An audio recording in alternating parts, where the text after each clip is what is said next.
Pozdravljeni, sem Julija Pihler, dijakinja 3. letnika Prometna šola Maribor.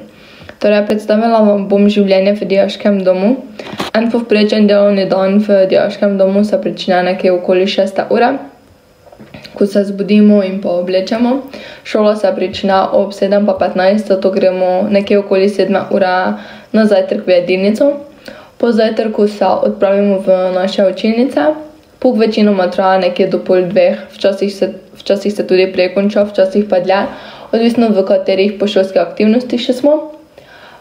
Po končanem pouku se večinoma vsi tako odpravimo na kosilo. Po kosilu pa nam večinoma še veliko časa ostane do učnih ur in gremo malce ven.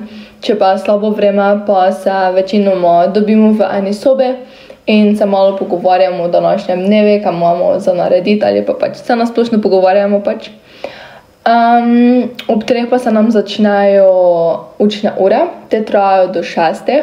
Imamo pa polurni odmor od pol 5 pa do 5, ko se pač lahko malo oddahnemo od šole ali pa tudi gremo ven na sveži zrak. Ob 6, ko se končajo učne ure, večinoma vsi takoj gremo na večerjo. Po večerji pa imamo še tudi razne dejavnosti v dijaškem domu, kot so nogomet, odbojka, samoobramba ali pa se pač skoraj da celi dijaški dom druži v kotički. To je pač takšen prostor, kjer se lahko vsi dijaki oziroma vsi, ki smo v dijaškem domu, družimo. Tam smo lani velikokrat preigrali Uno ali pa se na splošno samo pogovarjali vsi povprek.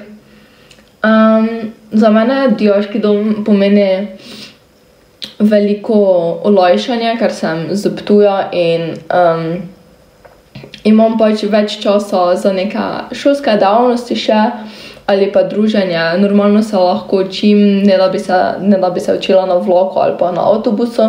V dijaškem se lahko lepo učim in pozabila sem še povedati, da po 6. uri še imamo pač izhode do 9, kjer se lahko gremo ali v mesto, ali smo zunaj, ali se pač družimo, pač kakorkoli nam je, ampak tudi moramo to pač seveda povedati vzgojiteljem, da odhajamo oziroma da gremo na primer v mesto, pa da nas zdaj ne bo. Drugače pa je dijaški dom res ena fajn stvar, ker imamo v prometni tako narejeno, da je dijaški dom in pa šola skupaj narejena in lahko greš direkt v copateh v šolo, tako da je to dijaški dom res nekaj zelo finega.